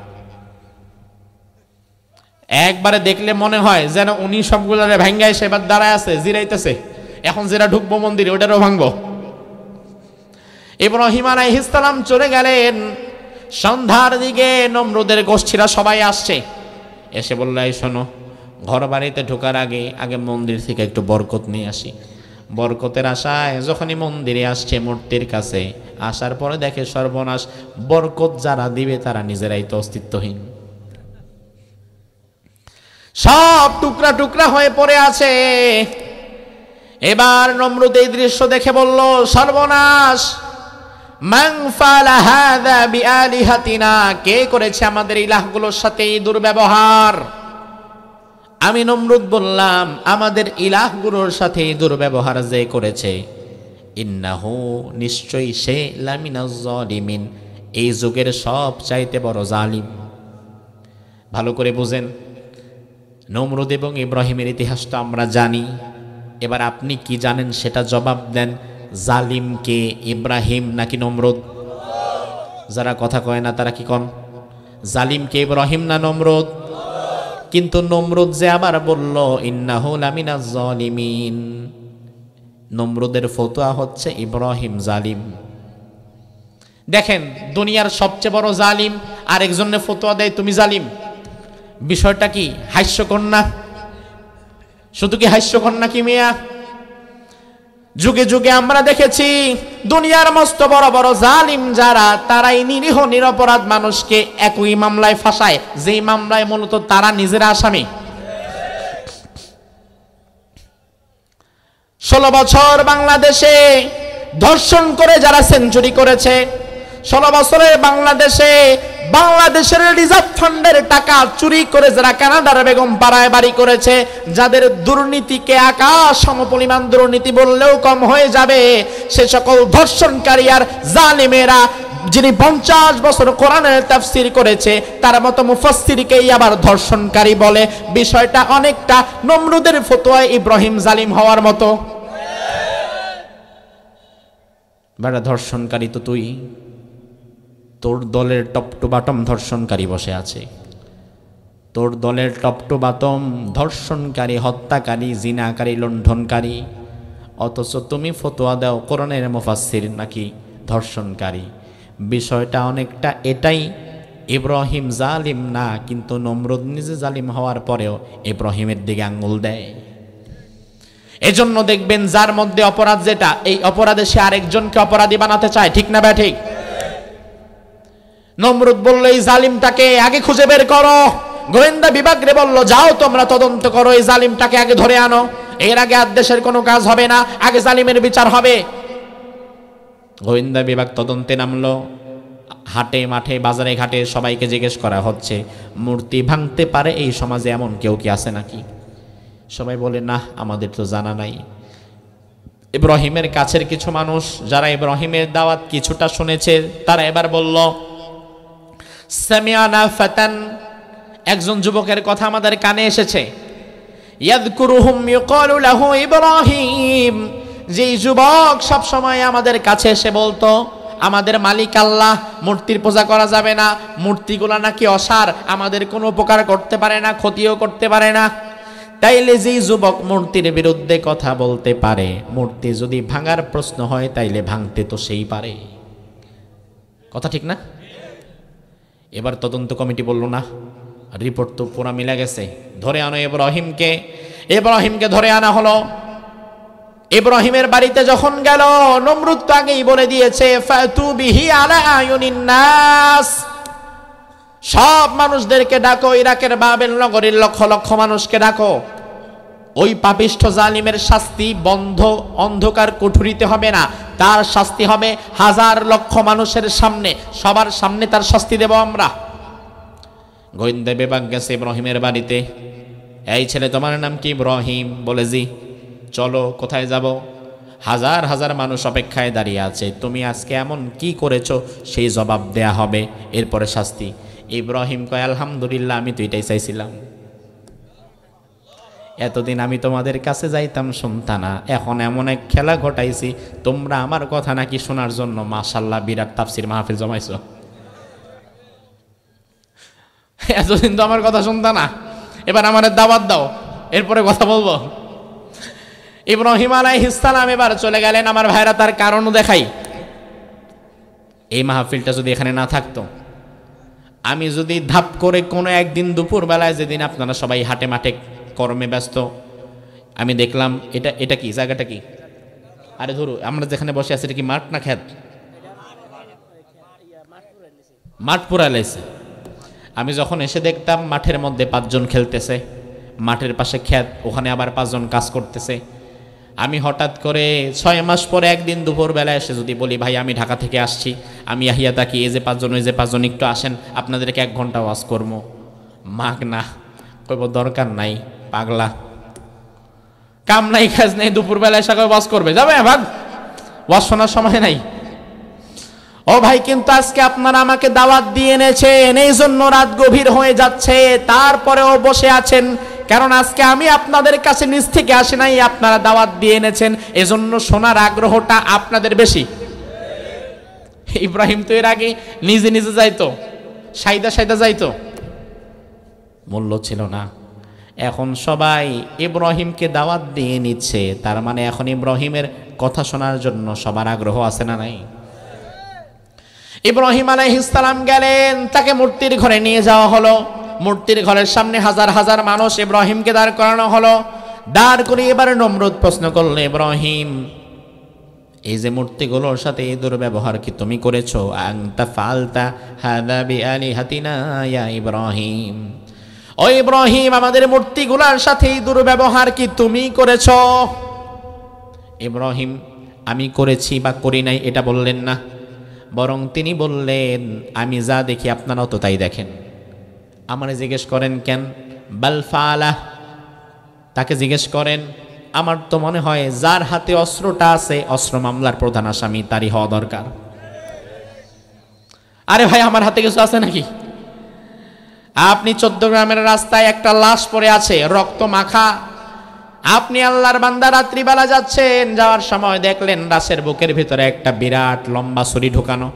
আপনি চিন্তা করলেন ছুরিটা বের করি। ছুরিটা যেই মাত্র বের কইরা দাঁড়াইছেন, ছুরিটা এখনো ফেলতেও পারেন নাই, এমন সময় টহল পুলিশের গাড়ি আপনার সামনে, পুরা জায়গায় কট, এই হাতের মধ্যে অস্ত্র, রক্ত, অস্ত্রের গায়ে আবার হাতের ছাপ, ফিঙ্গারপ্রিন্ট, সামনে লাশ, একবারে মামলা 100-100 মিলা গেছে। খালি নে আর ফাঁসি দে, সাক্ষী দরকার নাই, কারণ মার্ডার যে বাড়াই করছে আর সন্দেহ নাই। পুলিশ বলবে আমরা নিজেরাই সাক্ষী, এই বাড়া দিয়ে ছুরি বের করছে, তাহলে ঢুকাইছে কে? তাহলে ঢুকাইছে ওই বাড়াই। ইব্রাহিম বললেন আরে আজব বিষয়, আপনারা কি দেখেন না অস্ত্র যার হাতে, আবার দেখি রাগান্বিত অবস্থায় তাকায় আছে, তার মানে ভাঙছে তো সে নিজেই। তারে জিজ্ঞেস করেন, ফাসআলুহুম, তারে প্রশ্ন করেন, আপনারা সবাই মিলে তারে জিজ্ঞেস করেন, ইন কানু ইয়ানতিকুন, যদি সে কোনো কথা বলতে পারে জিজ্ঞেস করেন। এবার বাকি সবাই বলল, ইব্রাহিম তুমি তো ভালো করেই জানো তারা কোনো কথা বলতে পারে না। ইব্রাহিম বললেন আচ্ছা ঠিক আছে, দেখেন এমন একজনের ইবাদত করেন যে কথাও বলতে পারে না, শুনতেও পারে না, খেতেও পারে না। 2 নম্বরে আরেকটা বিষয় আমি আপনাদের উপস্থিত জনতার কাছে বলতে চাই। ইরাকের জনতার মাঝে ইব্রাহিম ওয়াজ করছে, সবার কান ইব্রাহিমের দিকে, কারণ যা ঘটাইছে আর যা বলতেছে তা মানুষের বিবেকের দরজায় নাড়া দেয়। ইব্রাহিম বললেন, আমি ভেঙেছি কিংবা ভাঙি নাই সেটা পরের বিষয়, আপনাদের কথা অনুযায়ী ধরে নিলাম আমি ভেঙেছি। তাইলে একটু ভালো করে দেখেন, এই মন্দিরে মূর্তির সংখ্যা বেশি ছিল নাকি আমি ইব্রাহিমের সংখ্যা বেশি ছিল? আপনারা বলেন কার সংখ্যা? মূর্তি 50টা, ইব্রাহিম কয়জন? ইব্রাহিম বলল, দেখেন মন্দিরে মূর্তির সংখ্যা 50টা, আমি ছোট মানুষ, একা মানুষ, আমি যদি ভেঙেই থাকি আপনারা যদি মনে করেন তাইলে 50টা মূর্তি আমি ইব্রাহিমের হাতের মাইর থেকে নিজেরা নিজেদেরকে যদি বাঁচাতে না পারে তাইলে কিয়ামতের দিন আল্লাহর আদালত থেকে তারা আপনাদেরকে বাঁচাবে কিভাবে? অসম্ভব হয়ে যাবে। সবাই অবাক হয়ে গেলেন। না রে বাবা, ছেলেটা ভাঙ্গুক আর না ভাঙ্গুক, কথা যা বলতেছে তা তো সত্য বলতেছে। কারণ আমার ভাইয়েরা, সত্য এমন বিষয়, আপনি সত্যকে মানেন আর না মানেন, সত্যটা জানার পরে আপনিও চিন্তা করেন না আমি মানি আর না মানি, কিন্তু হুজুর যেটা বলছে এটা কিন্তু সত্য, ঠিক না? এবার নমরুদ দেখলো সর্বনাশ, ইব্রাহিমের বিরুদ্ধে জনমত দাঁড়িয়ে গেছে, ইব্রাহিমের বিরুদ্ধে জনমত দাঁড়িয়ে গেছে। তবে আমার ভাইয়েরা, এই পর্যন্ত আলোচনা শোনার পরে আপনি আগামী দিন ইব্রাহিমকে অনুসরণ করে আপনার পাশের মন্দিরের মূর্তি যা আছে সব ভেঙে ফেলবেন। কথা কন দেখি, ভাঙবেন? কেন ভাঙবেন না? তার কারণ ইব্রাহিম তো মূর্তি পূজা বন্ধ করার জন্য মূর্তি ভাঙে নাই। ইব্রাহিম নবী ভালো করেই জানে, আমি যদি আজকে 50টা মূর্তি ভাঙি, কালকে নমরুদ আরো 100টা মূর্তি বানাবার ক্ষমতা তার আছে না নাই? তাইলে মূর্তি পূজা কি কমবে বা বন্ধ হবে? না, ইব্রাহিম নবী মূর্তি পূজা বন্ধ করার জন্য মূর্তি ভাঙেনও নাই। কেন ভেঙেছিলেন? আয়াতের শেষেই কিন্তু বলা হয়েছে লাআল্লাহুম ইলাইহি ইয়ারজিউন। মূর্তি ভাঙার কারণ হচ্ছে ইব্রাহিম নবী চেয়েছিলেন এমন একটা কাজ করার, যেই কাজটা করার পরে সবাই মিলে ইব্রাহিমের কথা শোনার জন্য তার কাছে ফিরে আসবে। এই জন্য বাংলাদেশ পৃথিবীর 2য় মুসলিম বৃহত্তম দেশ। এই দেশের হিন্দু যারা 5% তারা তাদের পূজা পার্বণ করবে তাদের মন্দিরে। হিন্দুরা যদি তাদের মন্দিরে 100টা মূর্তি বানায় তাতে আমাদের কোনো আপত্তি নাই। হিন্দুরা যদি 12 মাসে 13 পূজার জায়গায় 50টা পূজা করে তাতে আমাদের কোনো আপত্তি নাই। তারা যদি সকাল বিকাল তাদের মন্দিরের ভিতরে মূর্তি বানায় তাতেও আমাদের কোনো আপত্তি নাই। আমাদের কথা হচ্ছে লাকুম দীনুকুম ওয়ালিয়া দীন, তুমি তোমার ধর্ম মানবা, আমাকে আমার ধর্ম মানতে দিবা। বাংলাদেশে হিন্দুরা নিরাপত্তার সাথে নির্বিঘ্নে মন্দিরের ভিতরে তাদের মূর্তি পূজা করবে, মুসলমান যেমন বাধা দিবে না, একইভাবে ভারতেও মুসলমান কোরবানির সময় গরু জবাই করবে, মসজিদে আজানের সময় আজান দিবে, ভারতের হিন্দুরাও সেখানে বাধা দিতে পারবে না। সাম্প্রদায়িক সম্প্রীতি তো এটাকেই বলে। সম্প্রীতি মানে হিন্দু তার মন্দিরে পূজা করবে, আমি আমার মসজিদে নামাজ পড়ব, এরপরে একসাথে যখন বের হব একজন আর একজনকে হিংসার চোখে দেখব না। সে তার ধর্মকর্ম করবে, আমি আমার ধর্মকর্ম করব। এটাকেই বলে সাম্প্রদায়িক সম্প্রীতি। যে সাম্প্রদায়িক সম্প্রীতি সবচাইতে বেশি আছে আমার বাংলাদেশে। আলহামদুলিল্লাহ বলবেন না? বাংলাদেশের এই সাম্প্রদায়িক সম্প্রীতিকে নষ্ট করার জন্য একটা সংগঠন সব চাইতে বেশি কাজ করছে। ওই সংগঠনের নাম কি কেউ জানেন? মাশাআল্লাহ, কুমিল্লার মানুষ দেখি খুব আপডেট। অ বললে বাকিটা বুঝে নেয়, ক বললে তারা কলকাতা পর্যন্ত টেনে নিয়ে যেতে পারে। ইসকন একটি সংগঠন। এই সংগঠন সম্পর্কে এখন আমাদের জানতে হবে, সজাগ হতে হবে। তার কারণ ইসকন এমন এক ভয়াবহ সংগঠন, যেই সংগঠন তার জন্ম হয়েছিল 1966 সালে আমেরিকায়। ওই সংগঠন জন্ম হওয়ার পরে যত টাকা পয়সার ফান্ডিং দরকার ছিল ফান্ডিং করেছিল ইসরায়েল। ওই সংগঠন মতাদর্শ লালন করে ভারতের হিন্দুত্ববাদ আর উগ্রবাদ। তাইলে জন্ম হইল আমেরিকায়, টাকা দিল ইসরায়েল, আর মতাদর্শ হচ্ছে ভারতের উগ্রবাদ। পৃথিবীতে ইসরায়েল, আমেরিকা আর ইন্ডিয়া, এই তিনটা দেশের চাইতে অধিক জঘন্যতম বিস্ফোরক আর কেউ নাই। আর এই তিন দেশের বিষাক্ততা নিয়ে যে সংগঠন জন্ম হয়েছিল তার নাম হচ্ছে ইসকন। তার নাম কি? তার নাম কি? ISKCON, international society for Krishna consciousness.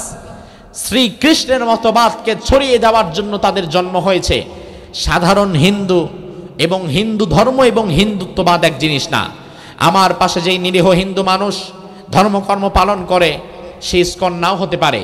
এজন্য সাধারণ হিন্দুদের বিরুদ্ধে আমাদের কোনো কথা নাই, আমরা মিলে মিশে আছি। আমাদের কথা হচ্ছে ইসকনের হিন্দুত্ববাদ প্রচারকারী, উগ্রবাদ প্রচারকারী সন্ত্রাসী হিন্দুদের বিরুদ্ধে যারা গত সপ্তাহে চট্টগ্রাম আদালত প্রাঙ্গণে আমার ভাই শহীদ সাইফুল ইসলাম আলিফকে জবাই করে হত্যা করেছে। এটা জানেন আপনারা? আপনারা কি বিষয়টা জানেন? সাইফুল ইসলাম আলিফ গত সপ্তাহে ইসকনের সদস্যরা চট্টগ্রাম আদালত প্রাঙ্গণের পাশে তাকে জবাই করে হত্যা করেছে। বিগত স্বৈরাচার 16 বছর এই ইসকন নামক জঙ্গি গোষ্ঠীকে খাইয়ে দাইয়ে পেলে পোষে বড় করেছে। কিছু কথা আপনাদেরকে বলি, কান খাড়া করে শুনে যান। গত সপ্তাহে যখন চট্টগ্রাম আদালতে এই ঘটনা ঘটল, তার আগের দিন শাহজালাল বিমানবন্দর থেকে প্রশাসন চিন্ময় কৃষ্ণ দাস নামক ইসকনের এক বেয়াদবকে গ্রেফতার করলো। তার অপরাধ হচ্ছে শিশু বলাৎকার, তার অপরাধ হচ্ছে ধর্মীয় অনুভূতিতে আঘাত, তার অপরাধ হচ্ছে রাষ্ট্রের বিরুদ্ধে ভয়াবহ ষড়যন্ত্র, রাষ্ট্রদ্রোহী মামলা। এই সমস্ত অপরাধের দ্বারা প্রশাসন তাকে গ্রেফতার করলো। বাংলাদেশের একজন নাগরিক, সে হোক হিন্দু, হোক মুসলমান, হোক বৌদ্ধ, হোক খ্রিস্টান, সে যদি কোনো দেশ বিরোধী চক্রান্তে লিপ্ত থাকে তাহলে প্রশাসনের তাকে গ্রেফতার করার মতো অধিকার কি আছে না নাই? যদি হিন্দু হয় তাহলে কি আগে ভারতের পারমিশন নিতে হবে? কথা কন না কেন? গ্রেফতার করা হলো চট্টগ্রাম বিমানবন্দর থেকে, এরপরে নিয়ে যাওয়া হলো, গ্রেফতার করা হলো ঢাকা থেকে, এরপরে চট্টগ্রাম আদালতে তাকে পরের দিন ওঠানো হবে। ওঠানোর সময় তো ওই দিন আমার মাহফিল ছিল চট্টগ্রামে, আমি যাচ্ছিলাম সেখানে। ওই মাহফিলে যখন যাচ্ছিলাম চট্টগ্রাম শহর তখনও পার হই নাই, আমাদের কাছে খবর আসলো হাজার হাজার ইসকনের সদস্য গেরুয়া পতাকা পরে হিন্দুদের লাল নিশানা হাতের মধ্যে বেঁধে এরপরে রাস্তায় দাঁড়িয়ে স্লোগান দিচ্ছে, জয় শ্রীরাম, জয় শ্রীরাম, জয় শ্রীরাম। আমরা চিন্ময় কৃষ্ণ দাসের কিছু হতে দিব না। প্রশাসনের কাছ থেকে জোর করে ওই বেয়াদব চিন্ময় কৃষ্ণ দাসকে তারা ছাড়িয়ে নিবে। হাজার হাজার যুবক মানুষ দাঁড়িয়ে গেছে। স্থানীয় সংবাদ প্রতিনিধি যারা, তারা খবর নিয়ে দেখলো ইসকনের তো আসলে এত সদস্য নাই, ইসকনের তো এত লোকজন নাই, কিন্তু চট্টগ্রাম আদালত প্রাঙ্গণে হিন্দুদের পতাকা পরিহিত, হিন্দুদের লাল কাপড় পরিহিত জয় শ্রীরাম স্লোগান দিচ্ছে যারা, তাদের মধ্যে 70% হচ্ছে মুসলমান, সেই সমস্ত ঘরের যুবক যারা বিগত স্বৈরাচারের রেখে যাওয়া এতিম সন্তান। 30 জন যদি হয় হিন্দু যুবক, এর মধ্যে 70 জন হচ্ছে বিগত স্বৈরাচারের রেখে যাওয়া এতিম সন্তান, যারা দাঁড়িয়ে আছে হিন্দুদের সাথে হাত মিলিয়েছে, যারা ইসকনের পতাকা গায়ে মেখেছে, আল্লাহু আকবার বাদ দিয়ে জয় শ্রীরামের স্লোগান তারা মুখে তুলে নিয়েছে। আমি বাবা হিসাবে ওই সমস্ত বাবাদেরকে বলবো, তোমার সন্তান যদি আজকে ধর্মের বিরুদ্ধে যায়, ইসলামের বিরুদ্ধে যায়, আল্লাহু আকবার ছেড়ে দিয়ে শ্রী জয় শ্রীরাম স্লোগান দিতে পারে, মুসলমান হিসাবে তোমার সন্তান থাকে না, তুমি বাবা তোমার সন্তানকে ঘাড়ে ধরে ঘর থেকে বের করে দাও।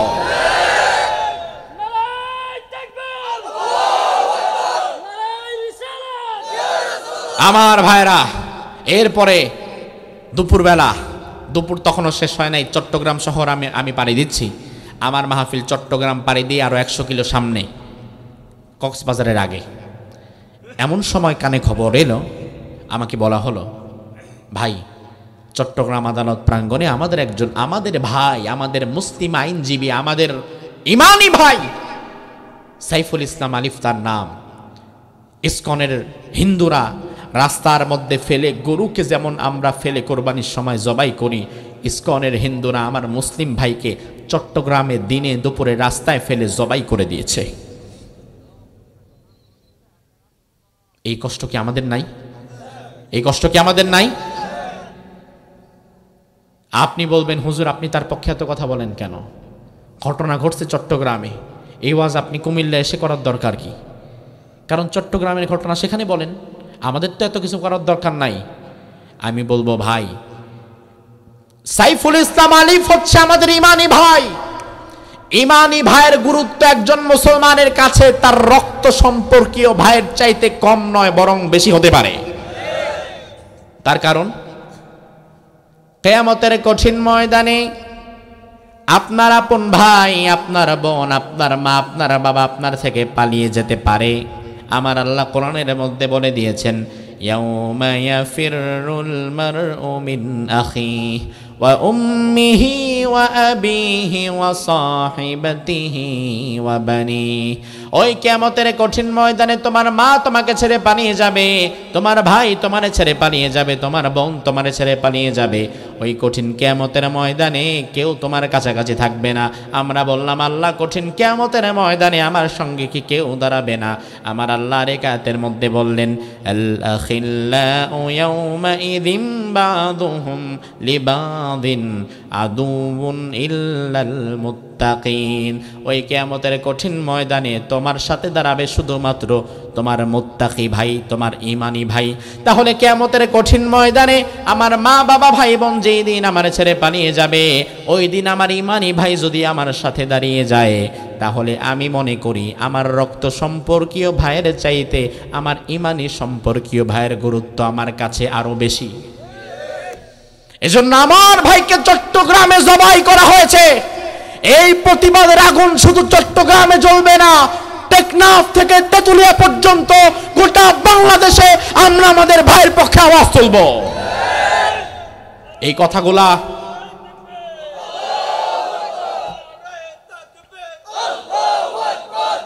এই কথাগুলা যারা সহ্য করতে পারে না, বাংলাদেশে এখন এমন ভয়ঙ্কর এক পরিস্থিতির সৃষ্টি হয়েছে, ইসকনের বিরুদ্ধে কথা বলায় মসজিদের ইমামের চাকরি চলে গিয়েছে গত জুমাবার। ইসকনের বিরুদ্ধে কথা বলায়, হিন্দুদের সন্ত্রাসবাদের বিরুদ্ধে কথা বলায়, আমাদের ভাই শহীদ সাইফুল ইসলাম আলিফের পক্ষে কথা বলায়। আজকে হচ্ছে ডিসেম্বরের কয় তারিখ? কথা কয় না, 2 তারিখ। নভেম্বরের 30 তারিখ ঢাকার মানিকগঞ্জে ছিল আমার মাহফিল।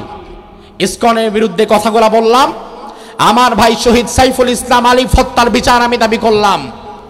এমন সময় মাহফিলের সভাপতি স্বয়ং উঠে আমাকে বাধা দিল। বাধা দিয়ে বলল, কোথায় কে মারা গেছে না মারা গেছে তা আমাদের বলার দরকার নাই, আপনি অন্য কথা বলেন।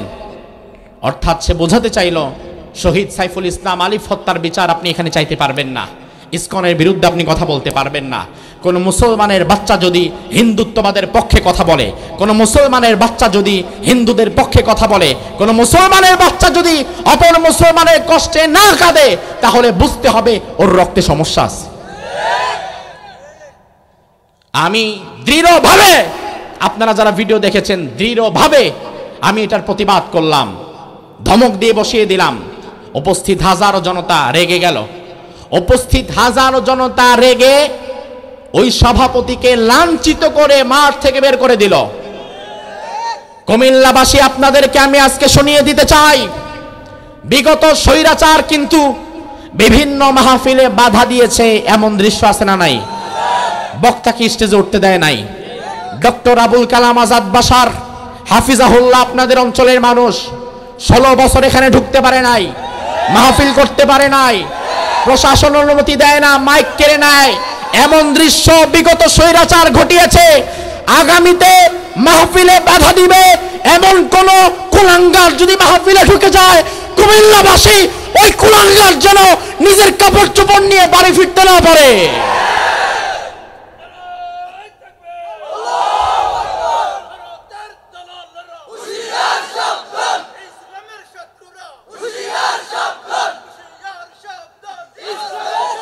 এরপরে গতকাল ঘটনা ঘটছে 30 তারিখ, লক্ষ্য করেন 30 তারিখ ঘটনা ঘটেছে।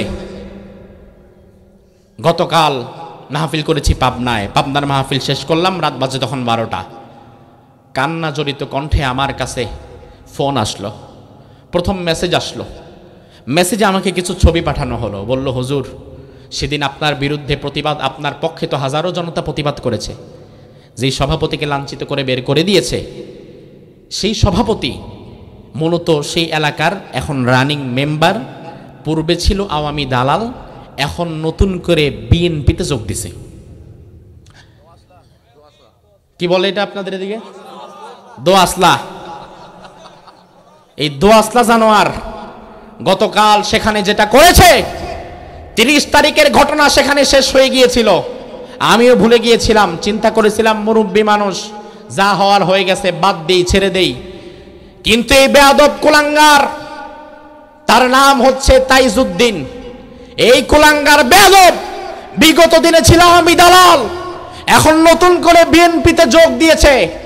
গতকাল স্থানীয় একটি মাদ্রাসার মুহতামিম এবং ইমাম সাহেব তাকে ধরে বেধড়কভাবে পিটিয়েছে।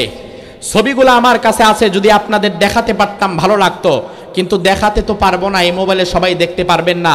ইমাম সাহেব হুজুর সকালে আমাকে ফোন দিয়েছে, তিনি এখন হাসপাতালে আছে। একজন ইমাম, দেখেন একজন ইমাম, একজন আলেম, একজন মাদ্রাসার মুহতামিমকে গতকাল স্বৈরাচারের, বিগত স্বৈরাচারের দালাল বর্তমানে বিএনপিতে যোগ দিয়েছে মানিকগঞ্জের তাইজউদ্দিন, তার কিছু ছেলে পেলে নিয়ে একজন ইমামকে রাস্তায় ফেলে পিটিয়েছে। মানুষের সামনে যে তাকে পেটালো, একজন ইমামকে তার মাদ্রাসায় ঢুকে তাকে পিটালো। একজন ইমাম, একজন আলেম, একজন হাফেজ, একজন আলেমের গায়ে যে হাত দিতে পারে, তোমাদের কি মনে হয় ওই রক্তে মুসলমানের রক্ত আছে? একজন আলেমের গায়ে হাত দিয়েছে, গতকাল তাকে মেরে হাসপাতালে পাঠিয়েছে। আমি অবাক হয়ে গেলাম, আমার পক্ষে তো ওই গোলাঙ্গারের বিরুদ্ধে, তাইজউদ্দিনের বিরুদ্ধে আমার পক্ষে মাহফিলে হাজারো জনতা মিছিল করেছে, কাউকে কিছু বলতে পারে নাই, কাউকে আটকাতে পারে নাই, কারণ সবাই মোটামুটি এলাকার স্থানীয়, কারো গায়ে হাত দেওয়ার সাহস পায় নাই। কিন্তু সে তার রাগ এবং ক্ষোভ ঝাল মিটিয়েছে একজন নিরীহ আলেমের উপরে। ওই আলেমকে সে মেরেছে, তার একটাই দোষ, তুই হুজুরের মাহফিলে স্লোগান দিলি কেন? এই যে এই ভদ্রলোক স্লোগান দিল, ওখান থেকে উনি স্লোগান দিল, এই স্লোগান দেওয়া কি অপরাধ? আপনারা কথা বলেন না কেন? অপরাধ? মাহফিল আল্লাহু আকবারের তাকবীর দেওয়া কি অপরাধ? এই কুলাঙ্গার তাইজউদ্দিন গতকাল একজন আলেমকে পিটিয়েছে, ইমামকে পিটিয়েছে, আমার মাহফিলে বাধা দিয়েছে। বাধা দেওয়ার পরে আমি প্রতিবাদ করেছি, এই প্রতিবাদে সাপোর্ট করায় যদি ইমাম সাহেবকে মায়ের খাওয়া লাগে, তাহলে ইমাম সাহেবের গায়ে মায়ের পড়ে নাই, মায়ের পড়েছে বাংলাদেশের 4 লক্ষ ইমামের গায়ে। লাঞ্ছিত হয়েছে গোটা আলেম সমাজ, ইমাম সমাজ। আমি আমার আলেম ভাইদেরকে বলবো, উঁচা টুপি নিচা টুপির ভেদাভেদ ভুলে যাও, কওমি আলিয়ার ভেদাভেদ ভুলে যাও, জামাত হেফাজতের ভেদাভেদ ভুলে যাও, খেলাফত জমিয়ত তরিকতের ভেদাভেদ ভুলে যাও। ইমামের উপরে আঙ্গুল তোলা হয়েছে, ইমামকে লাঞ্ছিত করা হয়েছে, মারা হয়েছে। এই কাজ যারা করা হয়েছে তাদের কঠিনতম শাস্তি অতি শীঘ্রই আমরা দেখতে চাই। আপনারা কি চান? আমার এই কথাগুলো মিডিয়ার মাধ্যমে আজকে ছড়িয়ে যাবে, কুমিল্লার মানুষ ভালো করে শুনে রাখেন। এই কথাগুলো বিএনপির হাইকমান্ড পর্যন্ত শুনবে, আমি জানি। বিএনপির হাইকমান্ডের কাছে আমি দাবি করব, গতকাল মানিকগঞ্জে যেই কুলাঙ্গার তাইজউদ্দিন একজন ইমাম সাহেবকে পিটিয়েছে, অতি শীঘ্রই বিএনপি থেকে আগামী 48 ঘন্টার বিরুদ্ধে যদি তার বিরুদ্ধে কঠোর ব্যবস্থা গ্রহণ করা না হয়, তাহলে আমরা বুঝে নিব বিগত দিনে স্বৈরাচার যা ছিল, তোমরা যদি ক্ষমতায় আসো তোমরাও আরো বড় স্বৈরাচার হয়ে যাবা। কোন স্বৈরাচারিতাকে সাপোর্ট করা যাবে না। বিগত দিনে আমরা চুপ ছিলাম বলেই বিগত দিনে স্বৈরাচার এত বড় রূপ ধারণ করেছে। এখন ইমামের গায়ে হাত তুলেছে, একজন ইমামের গায়ে। যদি আমরা প্রতিবাদ করি, যদি কথা না বলি, আগামী দিনে আরো বড় স্বৈরাচারিতা হওয়ার সম্ভাবনা আছে না নাই? বিএনপির হাইকমান্ডকে বলবো, অতি দ্রুত ব্যবস্থা নেন। এই কুলাঙ্গারকে দল থেকে বহিষ্কার করে এই কুলাঙ্গারকে দল থেকে বহিষ্কার করে তাকে আইনের হাতে তুলে দেন। সেটা যদি না করেন, আমরা শহীদ সাইফুল ইসলাম আলিফ হত্যার যেমন বিচার চেয়েছি, একই সাথে এই ইমামকে লাঞ্ছিত করার ঘটনার বিচার আমরা দাবি করছি। এবং সেই বিচার হবে, সেই বিচার যেন তেন বিচার হলে হবে না। ইমাম সাহেবকে যতটা বাড়ি দেওয়া হয়েছে ঠিক ততটা বাড়ি গুলে গুলে ওই কুলাঙ্গারের পিঠের উপরে দেওয়া হবে।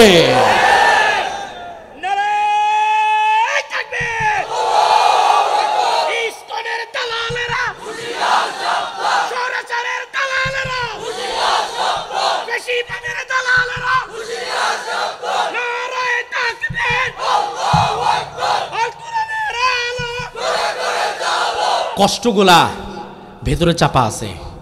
অবাক করা বিষয়, এখনো ক্ষমতায় গেলেন না, এখনো নির্বাচন হলো না, এখনই যদি আপনার দলের কর্মীদের আচরণ হয় এই, তাহলে আগামীর বাংলাদেশ তো আপনাদের কাছে নিরাপদ হবে না। আমরা তো বৈষম্য মুক্ত বাংলাদেশ চাই, আমরা ফ্যাসিবাদ মুক্ত বাংলাদেশ চাই। আপনারা যদি এই জালিমের বিচার না করেন, তাহলে মৌনতা এবং চুপ থাকা সম্মতির লক্ষণ হিসাবে ধরে নিয়ে আমরা ধরে নিব আপনারাও আলেমদের পক্ষে না, আপনারাও ইসলামের পক্ষে না। বিএনপির হাইকমান্ড জনাব তারেক রহমান থেকে শুরু করে অপর মহলে যারা আছে, আমি এই ঘটনায় প্রত্যেকের হস্তক্ষেপ কামনা করছি। এই ঘটনাকে আপনি মনে করবেন না গ্রামের একজন ইমামরে মারছি তো কি হয়েছে, একজন ইমামকে মেরেছেন এটা কি হয়েছে এটা ভাববেন না, কারণ একজন ইমামের পক্ষে এখন হাজারো ইমাম দাঁড়িয়ে যেতে পারে, ঠিক কি না? আমার ভাইরা, ইব্রাহিম আলাইহিস সালামকে নমরুদ আগুনে ফেলার জন্য চক্রান্ত করলো, অথচ ইব্রাহিম আলাইহিস সালামের কোনো অপরাধ ছিল না। ইব্রাহিম আলাইহিস সালামের অপরাধ ছিল, ইব্রাহিম নবী শিরিকের বিরুদ্ধে অবস্থান নিয়েছিলেন। কিসের বিরুদ্ধে? জোরে কও। এখন শিরিকের বিরুদ্ধে অবস্থান নেওয়ার কারণে ইব্রাহিম আলাইহিস সালামের জন্য অগ্নিকুণ্ড বানানো হচ্ছিল। এই অগ্নিকুণ্ডে তাকে ফেলা হবে। আজকের যুগেও যদি আমরা শিরিকের বিরুদ্ধে দাঁড়াই, ইসকনের বিরুদ্ধে কথা বলি, আজকের যুগেও যদি আমরা মুশরিকদের বিরুদ্ধে অবস্থান নেই, তাহলে আমাদেরকেও যদি হত্যা করার ষড়যন্ত্র করা হয়, আমাদেরকে ইব্রাহিমের মতো দৃঢ় প্রতিজ্ঞাবদ্ধ থাকার দরকার আছে না নাই? আল্লাহর হাবিব বললেন, ও আমার উম্মতেরা শুনে নাও, লা তুশরিক বিল্লাহ, কোনদিন আল্লাহর সঙ্গে কাউকে শরীক করবা না। ইন কুতিলতা আও হুররিকতা, যদি তোমাকে মেরে ফেলা হয়, জবাই করা হয় কিংবা আগুনে পুড়ে ফেলা হয়, তারপরেও তুমি শিরিক করতে রাজি হবে না। এখন বাংলাদেশে মুশরিকদের জন্য মায়া কান্না করে এমন কিছু মানুষ আছে না নাই? আমি অবাক হয়ে যাই, মুশরিকদের পক্ষে একজন মানুষ দাঁড়ায় কিভাবে? সাধারণ হিন্দুদের বিরুদ্ধে তো আমরা কথা বলি না, কিন্তু ইসকন নিয়ে যারা ধর্মীয় উগ্রবাদ ছড়িয়ে দেয় তাদের বিরুদ্ধে আমাদের কথা আছে না নাই? আলোচনার শুরুতে বলেছিলাম, হাজার হাজার হিন্দু, হাজার হাজার মুশরিকিনেরা এক হয়ে গেছে। ইন্ডিয়ার মুশরিকিনরা এক হয়ে ব্যানার টাঙিয়েছে, চলো বাংলাদেশ।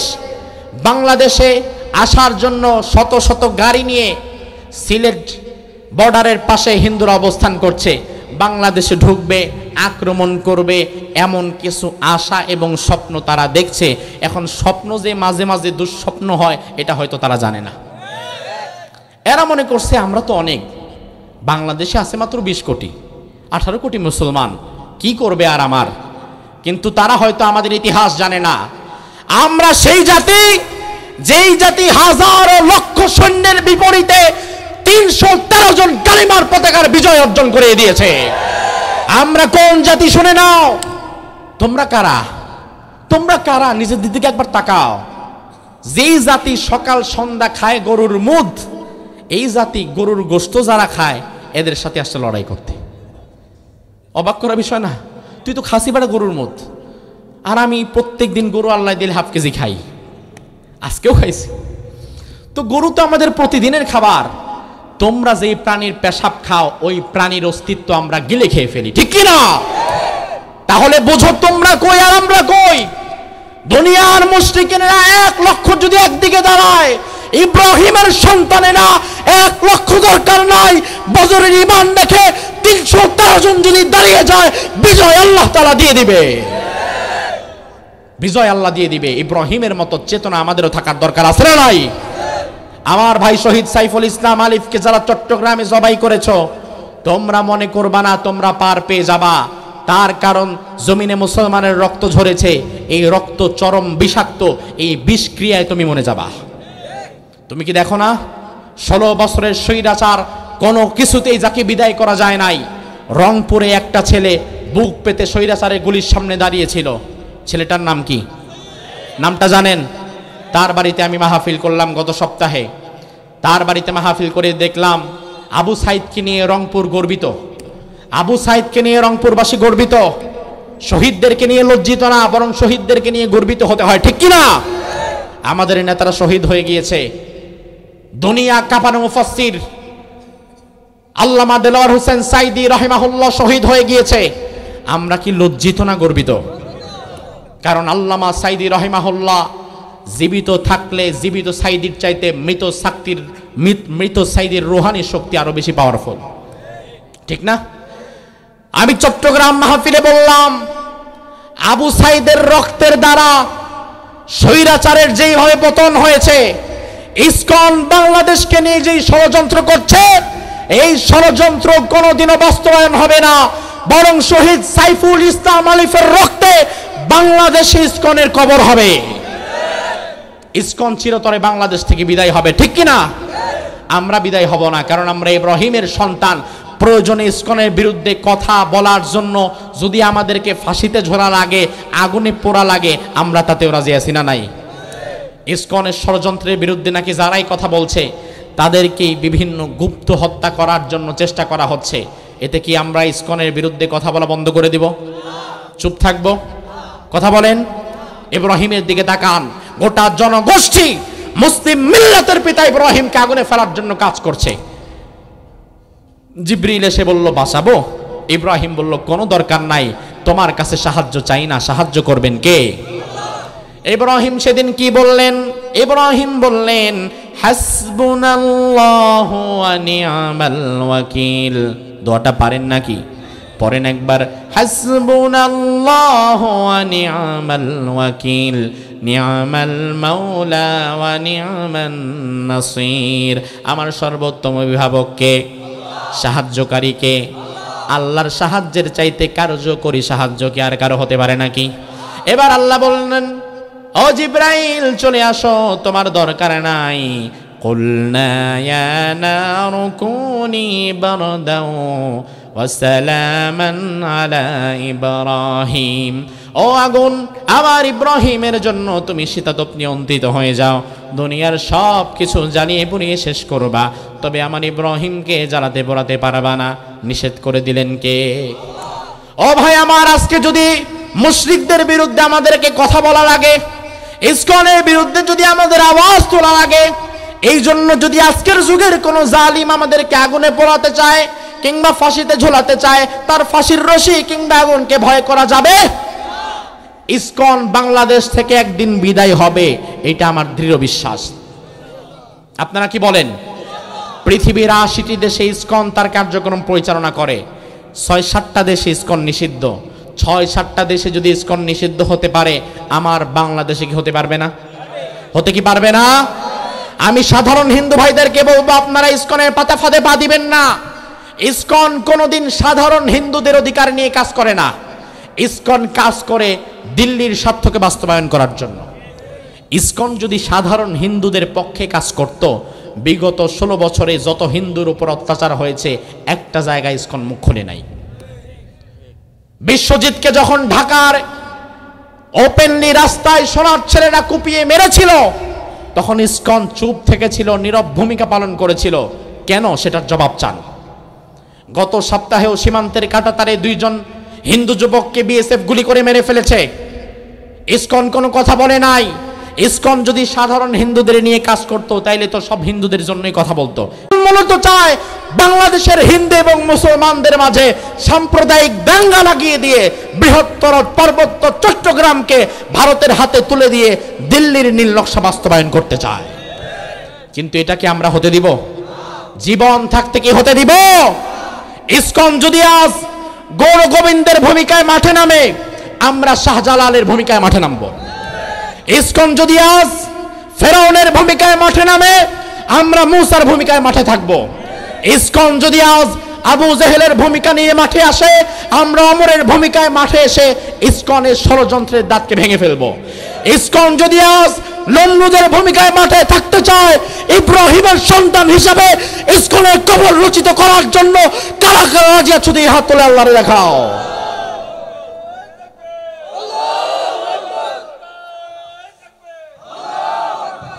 আল্লাহ তাআলা ইসকনের এই ভয়াবহ ষড়যন্ত্র থেকে আমাদেরকে হেফাজত করুক, বলি আমিন।